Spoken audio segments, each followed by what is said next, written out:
such high hopes for you. Then you had to go and drop the ball. Hey guys, I'm Wülf from Pop Culture Critics, and I'm doing the review on Final Fantasy Dissidia NT. NT? What does that even stand for? What?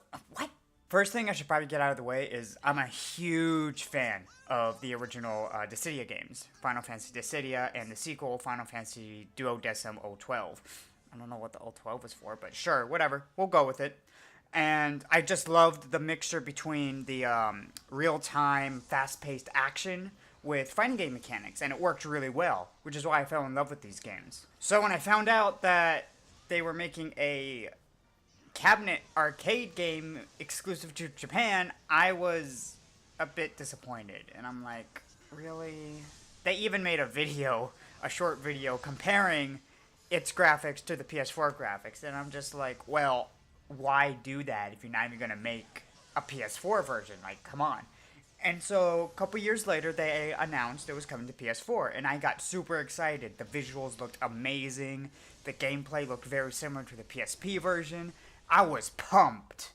Then the game came out. Well, no. Then the beta came out, and I had a good time with the beta. You can actually check out my channel for a stream I did with me and my friends. We got frustrated a lot. And it doesn't play anything like the PSP versions. It's very different. But it still kind of keeps the core mechanics of the game, if that makes any sense. Unlike the PSP version, this one focuses more, it's more team-oriented. It focuses on 3v3s rather than 1v1s. And this works, per se, but if you're solo queuing like I did, you're gonna have a bad time. Solo queuing sucks. I don't know what's worse, solo queuing in Overwatch or solo queuing here.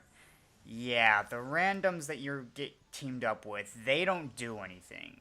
I had multiple times where I was being rushed down by all three opponents, and my teammates weren't doing anything to get them off me, and it was really frustrating. Cool thing though is that there's a good variety of characters that you fight. Unlike in other fighting games where you're matched up against the easy to use character. No, they don't have that here. Every character is balanced and there's a good variety.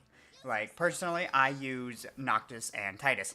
I don't care, it's not Titus, it's Titus. His game is based around water. He's got a water sword. Water, tide, get it? Also, while we're on the ranting subject, where's Tifa? Where the hell is Yuna? Why did Kane Highwind get put in here? Actually, no, he's fine. No! Why did Y'shtola from Final Fantasy XIV get put in here? She's a freaking healer! Why is she in a fighting game? She doesn't fight! Where's my...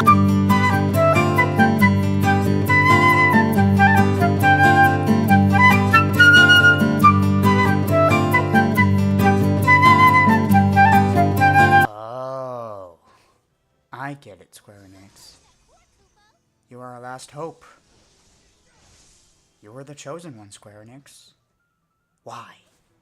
Oh, why? So with an actual decent roster of characters, I thought, oh, cool, this is going to be a really good story mode then, because we have, like, more than 15 characters. This is going to be great.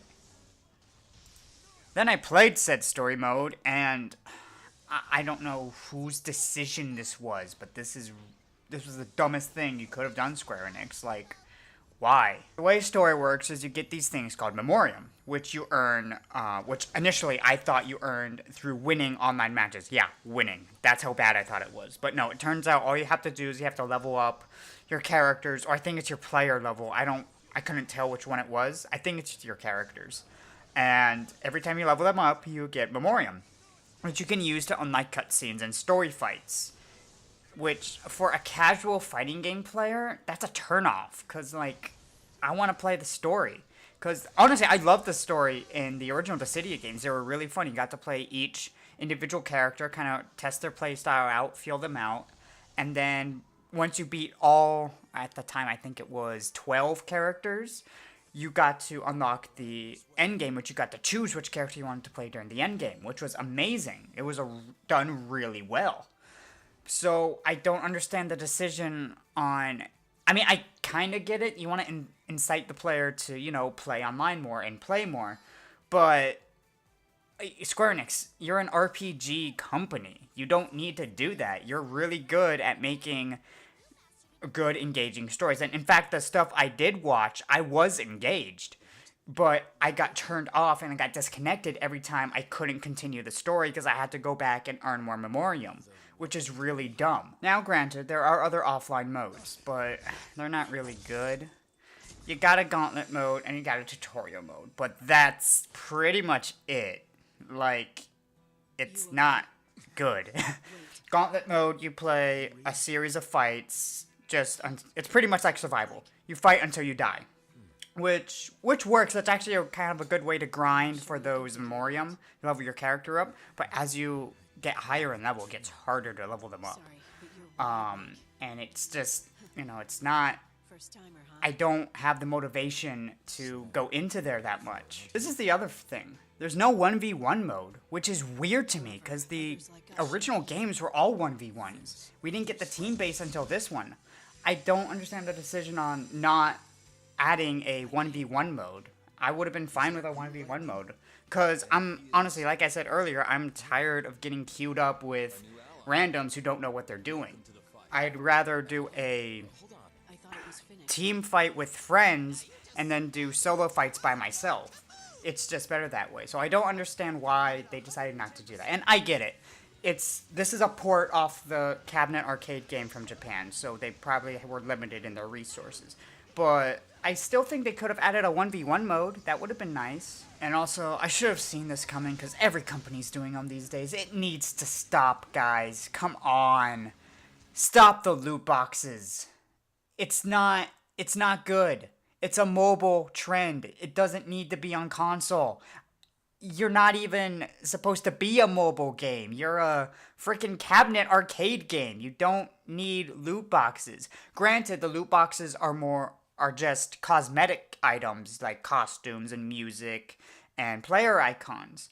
But it's still the idea of loot boxes being in a game that doesn't need to be there. And again, it's like Overwatch's where it's all cosmetic, but this is the difference. In Overwatch, if you get a duplicate item, you get coins for them, and it knows it's a duplicate. Here, you just get the item again, and you don't even get gil. It's like, why? No, it's not the worst loot box system. Battlefront 2! Oh my god, I'm sorry. Sorry about that, guys. And this is a trend I really hope dies soon, because it's killing gaming, and it's not a good practice. It kills gaming, and it turns most people like me off. It's kind of annoying, actually. Overall, Dissidia is a really fun game, and if you have a couple buddies who love Final Fantasy, then yeah, I'd say jump into it. You guys will definitely have a blast by doing the 3v3s. But if you're like me, who wants it for the story and wants to jump into online every now and then unfortunately I'm gonna have to say pass up on this, because you're gonna be disappointed, as I was. I never even beat the story because it was too much of a grind. And I love grindy games, but this was too much.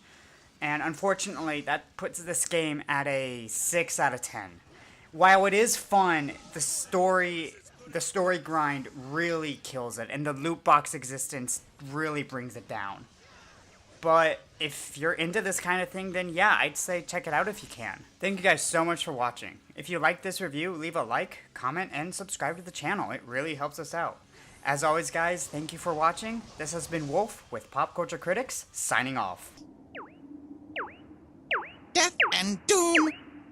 Forgot to behead that returner! Doom and death? No, I didn't. Let blood stain the battlefield!